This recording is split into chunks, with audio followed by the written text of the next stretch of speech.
Chapitre 89. Correction fraternelle, jusqu'où? Saint Matthieu nous rapporte les paroles du Christ au sujet de la correction fraternelle. Cet enseignement fit suite à la question des disciples qui voulaient savoir qui serait le plus grand dans le royaume des cieux. Et notre Seigneur, après avoir placé un petit enfant au milieu d'eux, leur expliqua qu'il leur faudrait donner une direction nouvelle à leur esprit, pétri d'orgueil et avide d'honneur, afin de redevenir comme des petits enfants. Ils allaient devoir se convertir de cœur et agir comme des convertis, et non comme le vieil homme blasé qu'ils étaient devenus, en s'endurcissant et en jouant des coudes pour prendre leur place dans le monde. Il leur rappela qu'ils devraient s'abaisser, s'humilier et servir, s'ils voulaient être élevés et être grands dans le royaume des cieux. Ensuite, le Christ enchaîna sur la nécessité des scandales, et sur les malédictions qui s'abattront sur ceux par qui le scandale arrive. Et combien il fallait renoncer à tout ce qui peut nous scandaliser.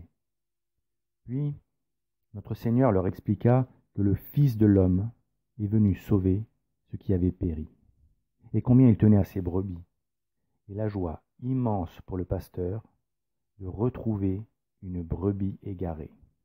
Alors, il leur dit, « Ainsi, ce n'est pas la volonté de votre Père qui est dans les cieux qu'un seul de ces petits périsse. Si ton frère a péché contre toi, va, et reprends-le entre toi et lui seul. S'il t'écoute, tu auras gagné ton frère. Et s'il ne t'écoute pas, prends avec toi encore une ou deux personnes, afin que tout soit confirmé par la parole de 2 ou 3 témoins. Que s'il ne les écoute pas, dis-le à l'Église.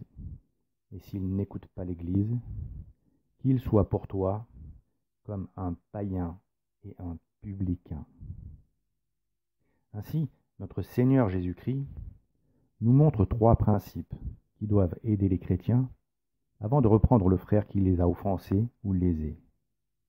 Grand ménagement pour la personne, sévérité pour la faute et adaptation de la démarche en fonction de la réaction de celui qui nous a offensés. Il faut provoquer la contrition par la douceur, en commençant par expliquer l'offense subie et le mal qui en résulte, sans agresser l'offenseur et sans divulguer aux autres sa faute. Si la démarche ne porte pas de fruit, alors seulement le chrétien pourra expliquer aux autres et leur demander de l'aide pour raisonner ce mauvais frère. Puis, s'il s'endurcit et n'écoute même pas l'Église, le Seigneur dit expressément qu'il soit pour toi comme un païen et un publicain.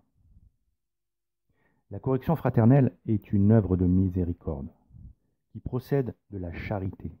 Or, la charité est une des 3 vertus théologales avec la foi et l'espérance.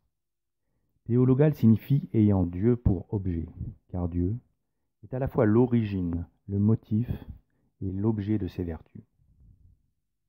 Ces 3 vertus nous sont données comme facultés, en même temps que la grâce sanctifiante. C'est-à-dire que quand le Saint-Esprit descend dans nos âmes et nous communique la grâce sanctifiante, il fait rayonner en nous une lumière qui nous porte à la foi et à l'espérance et allume en nous un feu qui est l'amour de Dieu. Le Saint-Esprit infuse donc dans l'âme les 3 vertus théologales. Mais il faut comprendre que l'on reçoit ces facultés ou aptitudes dans le baptême. Et si on les perd, on les recouvre par la pénitence. On peut lire dans le catéchisme Spirago que, de même qu'au début, la semence dort dans la terre jusqu'à ce que sous l'influence du soleil et de la pluie, elle commence à germer, ainsi les 3 vertus théologales sont comme assoupies dans l'âme de l'enfant. Jusqu'à l'âge de raison, sous l'action de la grâce et de l'instruction, elles se développent et passent en acte. L'enfant baptisé ressemble à un homme endormi. Il ne voit pas, mais il a la faculté de voir, et dès qu'il se réveille, cette faculté entre en activité. L'enfant baptisé a la faculté de croire, d'espérer, d'aimer, et dans un état d'assoupissement qui disparaît à l'âge de raison pour faire place à l'action. Ces trois vertus disposent l'homme à vivre en relation avec Dieu, en adaptant ses facultés, afin qu'il puisse participer à la nature divine d'une manière surnaturelle, par l'effet de la grâce librement acceptée. Ainsi, si l'homme consent à coopérer à la grâce sanctifiante, les vertus théologales lui permettent de centrer ses actes, son attention, ses pensées et son amour sur Dieu. La foi lui permet de croire à la vérité révélée. L'espérance le dispose à désirer avec confiance la béatitude éternelle, et la charité lui fait aimer Dieu par-dessus toute chose, parce qu'il est infiniment bon et infiniment aimable. Saint Éphrem déclare que la foi est la racine, l'espérance, le tronc, la charité, le fruit de l'arbre de vie. Et saint Augustin dit, la foi pose le fondement de l'édifice, l'espérance l'élève, la charité l'achève. La charité, en plus de l'amour de Dieu, fait aussi aimer son prochain comme soi-même pour l'amour de Dieu. Or, l'amour du prochain pour l'amour de Dieu est primordial, puisque le prochain est le moyen ordinaire que Dieu nous donne pour nous permettre de pratiquer la charité. Retenons qu'en plus, les vertus théologales forment le terreau où s'enracinent les 4 vertus cardinales, prudence, justice, force, tempérance. Enfin, de ces trois vertus théologales, la charité est la plus importante, car les 2 autres disparaîtront au jour du face-à-face éternel avec Dieu. La foi sera absorbée dans la vision de Dieu et l'espérance dans sa possession. Alors, on peut comprendre que sans la charité, les vertus cardinales ne peuvent subsister, car pour ainsi dire, elles se nourrissent de la charité, qui a pour origine, pour motif et pour objet Dieu. La charité est l'amendement qui fertilise la bonne terre de l'âme, disposée à recevoir la grâce. Elle se mêle à elle et devient une partie d'elle.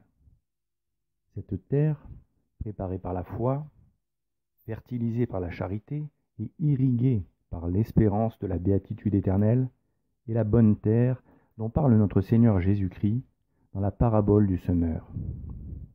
Les graines que le Seigneur y plante par le Verbe, par les saintes Écritures et par le magistère de l'Église écouté et appliqué, grandissent efficacement en ceux qui exercent la charité, et ils en récolteront les fruits éternels au grand jour du passage devant le juge céleste.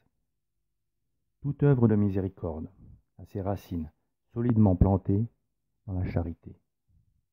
La charité donne à une œuvre de miséricorde sa nature infiniment bonne et méritoire. Elle en fait une œuvre juste, parce qu'elle a Dieu pour origine et est centrée sur lui. Elle vient de Dieu, et c'est pour l'amour de Dieu que l'homme la laisse grandir et s'accomplir, en effaçant sa volonté devant la volonté du Seigneur. C'est l'amour de Dieu qui suscite chez l'homme le besoin d'obéir à la grâce en accomplissant des œuvres de miséricorde. Si, au final, une œuvre n'est pas juste, c'est qu'elle ne procédait pas de Dieu, qu'elle n'avait pas pour objet et pour centre l'amour de Dieu, et qu'elle a été accomplie pour satisfaire autre chose que l'amour de Dieu. Ainsi, ce qui de prime abord peut apparaître comme de la correction fraternelle, peut en réalité cacher autre chose, quand cet acte vise au départ un autre but que l'amour du prochain pour l'amour de Dieu. En cela, employer la correction fraternelle pour des apostats, qui depuis des décennies affichent ouvertement leur ambition de détruire l'Église, en construisant une fausse religion syncrétique, sans tenir compte des remontrances fraternelles qui leur sont régulièrement adressées, est un acte inadapté, incohérent et dangereux. D'abord, pour les apostats et ceux qui les suivent, qui ne les écoutent même pas, mais aussi pour les fidèles qui suivent ceux qui usent de ce droit de remontrance en ne traitant pas ces apostats comme des publicains et des païens, et en faisant comme s'ils étaient toujours nos frères. En effet, cette posture, en laissant entendre que ces hommes sont non seulement toujours dans l'Église, mais qui plus est à la tête de l'Église, fausse l'appréciation de la gravité de leurs idéaux maléfiques, de la toxicité de leur doctrine et de leur impiété. Continuer à agir ainsi les conforte dans leur erreur et atténue, chez les catholiques fidèles, la perception de la dangerosité de leur doctrine diabolique jusqu'à inhiber toute notion du danger. À ce titre, cette correction est non seulement imprudente, mais elle est aussi injuste. De plus, elle manque totalement de force, ce qui porte à penser qu'il n'y a aucune œuvre de miséricorde à exercer ainsi son devoir de correction fraternelle avec tant de soumission et de complaisance pour des hommes qui affichent ostensiblement leur mépris de la vérité révélée, des dogmes, de l'enseignement des papes, des pères et des docteurs de l'Église.